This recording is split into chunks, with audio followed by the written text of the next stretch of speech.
Professeur Didier Raoult, une des stratégies thérapeutiques proposées pour lutter contre le Covid-19 est l'utilisation d'anticorps monoclonaux. Que pensez-vous de cette piste? Bon, je crois que plus personne n'y croit en pratique. D'ailleurs, c'est intéressant de voir comme tout le monde peut choisir ce qu'il veut. Par exemple, il y avait un numéro de New England Journal of Medicine qui a fonctionné depuis le début de cette épidémie plus comme un, un organe publicitaire que comme un organe d'information. Hein. C'est pas sérieux. C'est pas sérieux. Et en particulier concernant le remdesivir, dont personne ne pense réellement que ça fonctionne. Là, à un numéro d'intervalle, il y a une étude publiée par les gens de Copenhague. Les Danois sont des gens assez sérieux, qui ont plutôt moins de conflits d'intérêts, qui montrent que ça ne sert à rien, donc qui arrêtent leur thérapeute, leur traitement d'association. Là aussi, on ne sait pas pourquoi ils associent ça au remdesivir et cet anticorps monoclonal, ils l'arrêtent en disant ça ne marche pas. Et puis après, il y a une étude coordonnée aux États-Unis qui dit il y a une petite niche dans laquelle ça donne une amélioration des choses. Et puis, encore 15 jours après, il y a le FDA qui retire l'autorisation, alors que nous, on a encore la MM pour ce produit. Donc, même les Américains considèrent que leur produit américain ne marche pas. Et qui est dangereux, c'est ce que je dis depuis le début, parce que l'association là, de remdesivir plus d'un anticorps monoclonal, pour favoriser les variants, alors c'est un mécanisme qui est expérimental. Donc ça marche très bien pour pouvoir fabriquer des mutants. Donc moi je voulais d'ailleurs écrire une lettre, mais ça m'amuse d'être au New England pour commenter leur article qui sont vraiment, qui ont atteint un degré étonnant, qui me refusent, mais je mets online, ça m'est égal. Mais j'ai pas eu le temps que déjà la FDA disait qu'il fallait arrêter. Donc mais c'est simple, c'est vraiment simple. Hein. C'est comme quand les gens me disaient, vous savez, les virus ARN, ça mute pas. C'est un truc quand même. Il faut entendre un truc comme ça à mon âge, si vous voulez. Il faut entendre ça, ça veut dire, écoutez, c'est quand même une des bases les plus faciles des choses que nous enseignons aux étudiants en troisième année, hein, que tous les virus ARN ont un taux de mutation plus élevé, c'est basique, et que si vous mettez un équivalent d'une des bases d'ADN, d'ARN en l'occurrence, ben vous favorisez la mutation. Et là aussi, c'est aussi une donnée, comme ça, vous pourrez regarder sur la curiosité si vous avez l'anglais, ça a été publié là aussi, dans le New England, sans qu'ils disent que c'est la remdesivir qui fait ça, mais chez des gens qui ont un portage viral prolongé parce qu'ils sont immunodéprimés, si vous leur donnez du remdesivir et qu'en plus vous leur donnez des anticorps,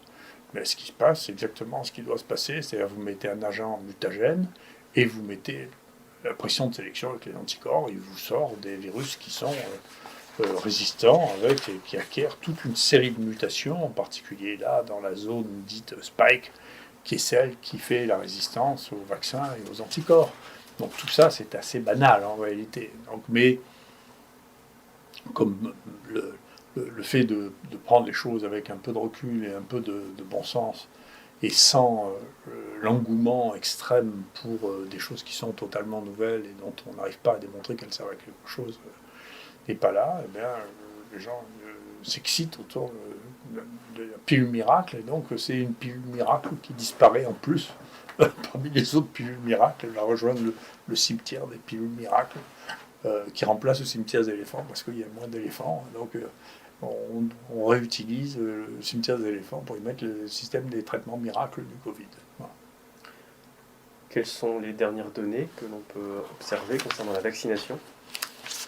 Ben, ça y est, on commence à avoir des données. Là aussi, il y a un travail très intéressant qui est sorti dans le Lancet, là, qui analyse d'une manière très honnête, je crois, en Angleterre, l'efficacité du vaccin AstraZeneca contre le mutant anglais, justement, qui est celui qui circule le plus, qui fait, chez nous, il fait 90%, 85 à 90% des cas, et en Angleterre encore plus. Ce que ça marche, et ce que ça montre, c'est que ça marche pas très bien, enfin ça marche moins bien.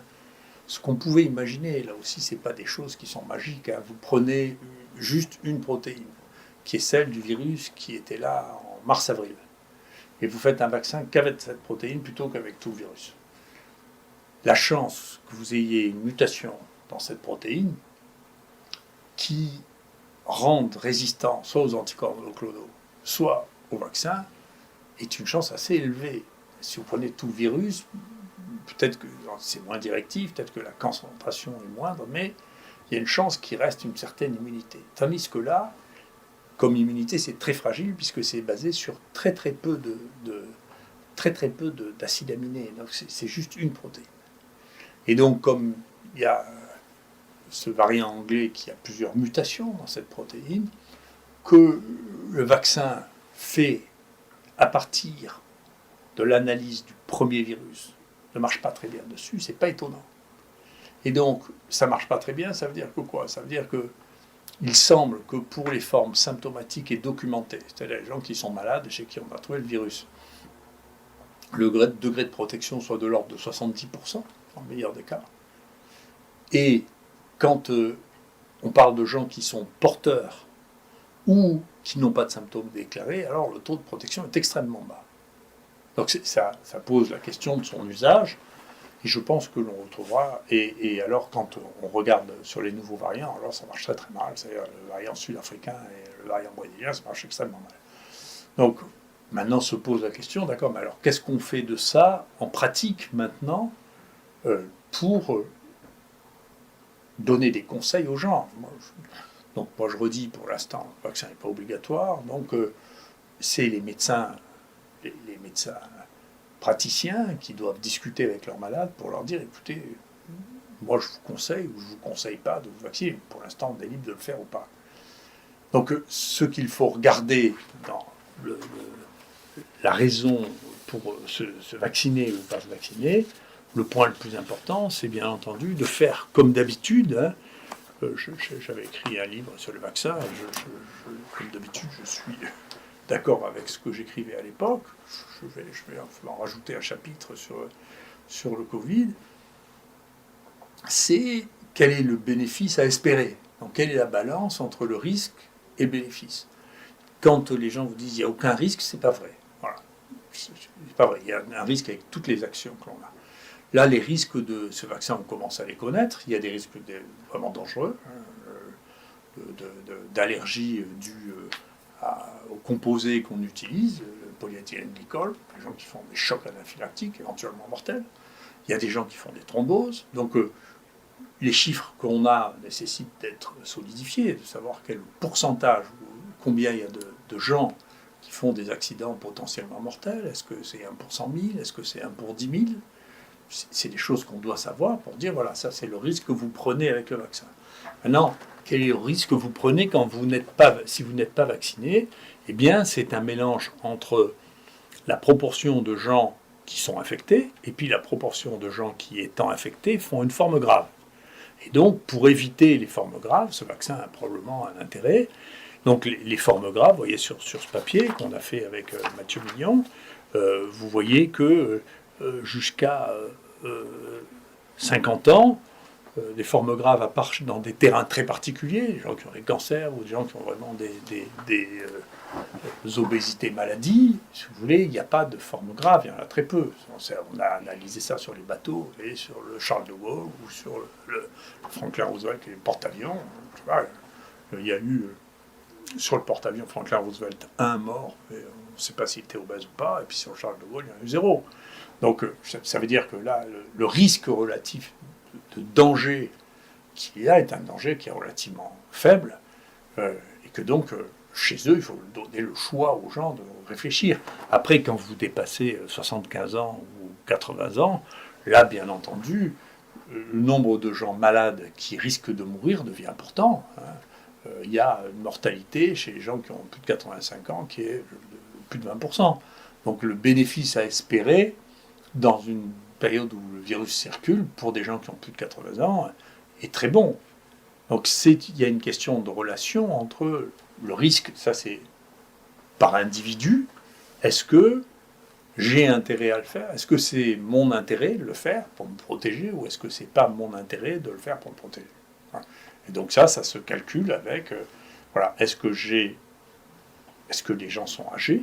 Et deuxièmement, est-ce qu'ils ont des facteurs de risque? Les facteurs de risque qui sont les mieux identifiés, c'est l'obésité, les cancers associés, les pathologies respiratoires chroniques, éventuellement la sédentarité, qui sont des éléments. Et puis, si dans l'époque de grande terreur dans laquelle on vit, ça rassure les gens d'être vaccinés, il faut qu'ils se vaccinent. La mortalité est très faible. Le vaccin, il y a des inconvénients. Plus d'inconvénients que ce qu'on nous disait. Il y a un travail qui vient de sortir dans la nature, justement, où il y a 70% d'effets secondaires avec le vaccin Pfizer, alors qu'on n'avait jamais vu ça avec un vaccin. C'est 2 à 3 fois plus que le vaccin contre la grippe. Donc, il y a des effets secondaires, c'est une chose. Deuxièmement, il y a quelques effets mortels. C'est le risque. Est-ce que le risque vaut le coup d'être pris? Certainement, quand on fait partie d'une population en risque. Si on fait une population qui est sans risque, on peut se poser la question de savoir, c'est le choix de chacun de faire ça. Vous parlez ici d'un bénéfice-risque pris au niveau individuel. Est-ce qu'au niveau de la collectivité, est-ce qu'il est intéressant d'être vacciné pour protéger les autres, pour éviter de contaminer les autres? Ça, on le saura. Pour l'instant, les données qu'on a sur AstraZeneca, mais qui est le seul travail qui a été correctement fait jusqu'à présent, parce qu'il y a eu un suivi, c'est un vaccin anglais qui a été suivi en Angleterre, et là pour lequel il y a un bon travail qui a été publié dans le Lancet. On ne peut pas dire qu'on soit convaincu qu'on va contrôler la circulation du virus anglais en Angleterre avec le vaccin anglais. Donc, le virus va circuler. Toute la conclusion, c'est que ça protège, ça demande à être reproduit, ça diminuerait la gravité des infections quand on est vacciné. Voilà. Quant à la circulation du virus, est-ce que ça va diminuer la circulation du virus? Je n'en sais rien. Ce que montre ce travail ne convainc pas que ça va diminuer la circulation du virus. D'autant que, encore une fois, la cible de ce vaccin est tellement étroite que ce sera très facile de voir apparaître de nouveaux variants qui résisteront aux anticorps générés par ce vaccin. On voit bien quelques travaux préliminaires qui montrent que chez les gens vaccinés, on arrive à couvrir un certain nombre de variants, mais pas tous les variants. Puis il y a une variabilité individuelle. Donc, encore une fois, ce n'est pas la baguette magique que l'on espérait qui va permettre d'empêcher ce virus et tous ces variants de circuler. Donc, il faut, je pense, revenir à la conception que c'est une maladie qu'il faut prendre en charge d'une manière très sérieuse, dont il faut certainement développer les lits de soins continus dans ce pays de manière à faire face au fait qu'on a besoin pas tellement de réanimation, mais de soins continus, de faire de l'hyperoxygénation, d'avoir du monitoring pour surveiller les gens. D'autre part, il faut concentrer effectivement les efforts vaccinaux sur les gens qui ont un risque majeur de mourir ou de passer en réanimation. Donc avoir une politique ciblée, très active, très efficace, parce que il faut faire attention de ne pas promettre la Lune tous les 6 mois, parce que la crédibilité des uns et des autres, au fur et à mesure, s'effrite. Et on a besoin de garder une crédibilité auprès de la population si on veut pouvoir avoir des actions de santé publique efficaces. Où en est-on dans l'apparition, dans l'émergence et dans la circulation de variants du coronavirus? Ça va continuer. Nous, on a un nouveau variant qu'on a vu apparaître ici en même temps que les gens l'ont vu à Paris, là, qui est en cours de description, en cours de publication, mais qui est sur notre site, qui est un variant qui comporte les mêmes mutations que l'on voit chez les virus qui résistent actuellement aux vaccins, qui résistent aux anticorps monoclonaux. Et puis il y en aura d'autres. On a commencé à en avoir un chez un vacciné, d'ailleurs. Et puis il y en a d'autres qui vont apparaître, parce que c'est la nature de ces virus. C'est la nature de ces virus. Donc, je pense qu'il faut avoir une politique beaucoup plus active de recherche de foyers animaux, beaucoup plus active, très dynamique, ce qui n'est pas le cas pour l'instant. Je crois que c'est très important. Puis la deuxième chose, encore une fois, c'est une maladie dont on connaît bien la cible si on parle de santé. Et donc il faut la traiter comme une maladie.